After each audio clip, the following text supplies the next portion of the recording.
نحمده ونصلي على رسوله الكريم أما بعد فأعوذ بالله من الشيطان الرجيم بسم الله الرحمن الرحيم أولما أصابتكم مصيبة قد أصبتم مثليها قلتم أنى هذا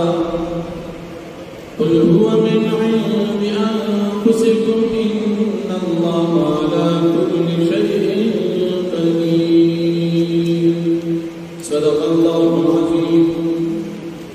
سورة آل عمران سلورم پارا یوسل مزشویتم نمبر آیت لدی آیاتنو دمکی آیاتنو سر ربطا مناسبت دادی چی ممکی آیاتنو کی دا احد غزا ذکر شو اس پدی آیاتنو کی ہم دا احد غزا او مومنان تا تسلی ذکر کی کلچ صحابہ کرام تا دا احد پدی غزا کی عارض شکست ملو شو صحابہ کرام خیال دارا بچل وقت دا شکست دا کم جائنے ملو دا محبت مکڑی وارا او گٹلی شوی جنگ مسنگ پر شکست باندې بدل شو اللہ جل شانہ فرمائی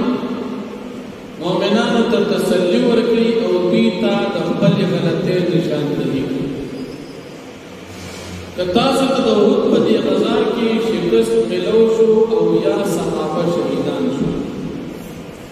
تاسو د دین وړاندې د بدر په موقع باندې د دې جنگ کار کړو او یا کافران تاسو مردار کړو او یا کافران تاسو قید کړو ګور د جنگ کا تاسو دې طرف د جنگ تکلیف تاسو دې تر رسول په دې باندې خپلېږي او که تاسو راکم شکست ملو شو ردان تاسو خپل کمزوري نو خپل غلطي تاسو صدا نو پدې کې مفسرین په وجه ذکر کوي چې غلطي د صحابه کرامو کوم ځای و یو وجه دا ذکر کوي چې تاسو د احد دا غونډه پرې خو درنو تکلیف تاسو ته ورسېږي که په غونډه ناس وي دا تکلیف تاسو ته نه راځي دا تکلیف تاسو ته د خپل ناس ورسېږي یو وجه دا او دیمه وجه دا چې تاسو د بدر قیدیان چې کړه خوشي کول او فدیه واخیستل دا غي فدیه اخیستل په بدل کې تاسو ته او یا شهیدان ورسېږي رستم ان شاء الله په سورې انفال کې راشي کله چې د بدر په غزا کې او یا کافران نیت شو نبی علیہ السلام صحابه سره مشوره وکړه قیدیان سره سو نو ډېر صحابه کرام د نبی علیہ السلام مشوره دا و چې د دې قیدیان نه فدیه واخلو او دې خوشي د عمر فاروق رضی الله عنه او د بعض صحابه کرام مشوره دا و چې هر سړی د خپل رشتہ دار قیدی قتل کړي او چې قیدی نه فدیه نه مړ دی لیکن نبی علیہ السلام فیصله په دې باندې وکړي چې فدیه دی واخلو چې فدیه واخیستل الله پاک تنبیه ورکا چې تاسو د پاره او په دې باندې تکلیف راځي تاسو فدیه واخیستل د فدیه اخیستل تاسو د پاره مناسب نو مناسب دا و چې تاسو د قیدان ورکړي او چې واخیستل د دې تکلیف په تاسو نه ملو دا هغه فدیه اخیستل په عوض کې د احد په غزا کې او یا صحابه شهیدان او یا قیدیان آزاد کړو فدیه اخیستوا دا غي په بدل کې د احد په غزا کې او یا صحابه شهیدان شو مدام غلطي تاسو نو ګوره که تاسو د تکلیف په احد کې ورسېدو یا تاسو غونډه پرې ودله غلطي تاسو شو او یا تاسو د قیدیان فدیه واخیستله مدام غلطي تاسو شو نو دې کې تاسو خپل کمزوري او بل د احد په دې غزا کې چې تاسو ته د تکلیف ملو شو او یا صحابه شهیدان شو نو په دې کې الله حکمت الله حکمت داو چې په دې تکلیف کې مسلمانان ثابت قدم پاتې شي او وتختی نو منافقان وتختیدل او صحابه په میدان کې برقرار پاتې دا منافق او د مؤمن جدا کېدل په تکلیف سره شو نو مؤمن په تکلیف کې په حالت د ایمان باندې کېږي او په کافر باندې چې لکه سخت راشي منافق باندې هغه بیا د اسلام نه متنفر شي هغه بیا وي د کفر د ماده پاره کوي نو د مؤمن او د کافر دا جدا کېدل د امتحان باندې د دې وجه د صحابه کرامو ته په دې احد غزا کې تکلیف ملو شو دا سزا نه و د امتحان سزا نه و عذاب نو امتحان او د مؤمن د پاره په امتحان کې کامیابی ده مؤمن د پاره په امتحان کې الله اجر ورکړي لکه ترو جوړ او الله در باندې امتحان نه واسطه بیمار کړي په دې کې ستا پیدا اگر چې تکلیف پتا تکرانی تب خفه خدای پاک سر میں ہوگی پی میں ہوگی بیمار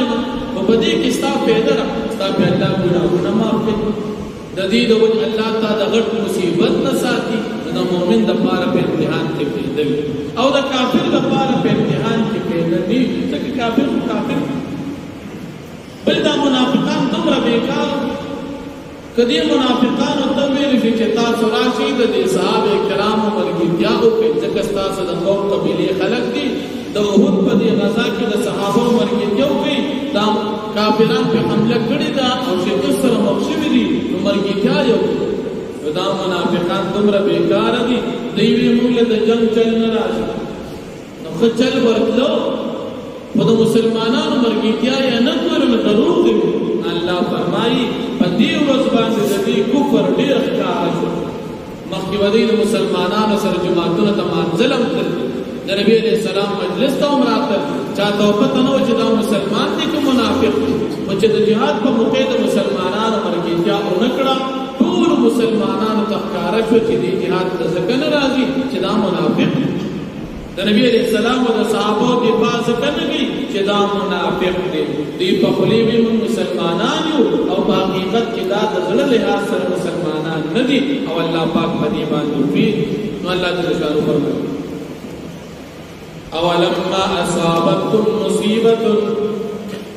هر کلا چورسی تاسو ته مصیبت مراد د وحد په غزا کې او یا جهاد کې قد صوتك مثلها پتاقی سر تاثر سولو دو جند دی د بدر په موقع کافرانو ته تاسو دې ډبل کار کړو او یا مت مړ کړو او یا مت ودیګر کړو قلتم تاسو بیا ان هذا چرته دا شکل زموږ پار راغی شکل چرته مو وګټلې شوی چې دا شکل د کیمرا قلتو فرمایو من عند انفسكم دا شکل تاسو خپل طرف نه دی دا غلط تاسو هو ډېر مو پریږدي یا مو د بدر په غزا کې میدان ته پیږه ان الله على كل شيء قدير بشك الله پر هر څه باندې قادر وما اصابكم يوم التقى الجمعان او هغه مصیبت چې تاسو ته ورسېدو په ورځ د ملاقات د پوډلو د مؤمنانو کافرانو فبإذن الله تعالی الله په اجازه باندې وليعلم المؤمنين دپاره چې الله پاک جدا کی کار کې مؤمنان دغه په ادا کې مؤمنان ثابت قدم پاتې وليعلم الذين نافقوا او دپاره چې جدا کی الله پاک هغه ساتي منافقان د مؤمن او د منافق پر اندازو چې مؤمن د نبی عليه السلام مرګ یا وکړه jihad کې پاتې او منافقان ونه وقيل لهم تعالوا وويل شدي منافقان تجتا سراشي قاتلوا في سبيل الله تاس ایمان روڑی جہاد امید اللہ پاک بلا رکی اوید پہو یا تاسو دیپو کی ند اخبل خلقو دستان دا قبیل خلق دی تکلیف پیدا شراشی دی پایو قالوا نبیدی منافقان ولو نعلم قتالا کچر منگا پیدی پجنگ باندی لتباناکم منگا خامقا تاسو مرگی کیا کرو منگل جنگ چل نرا کراتا منگا دا سر مرگی سی درو اللہ سوئی ہم للکفر یومین دیدی کفر تپد اور ازبان اقرب دین نزدیخ کارا شومنهم دبین الایمان ایمان تا ایمان مخی کارا کو حقیقت دیدی کفر اس کارا چیتا مسلمانان دی یقولون بی وائدہ منافقان بی افائی پپل قلوبان دی ماغسو لیس بی قلوبی چی نشتر دی پسرنو کی پخلی وئی ایمان نشته او په خولې یې شته والله اعلم بما یکتمون والله پاک پوهېږي په هغه څه باندې چې دوی یې پټوي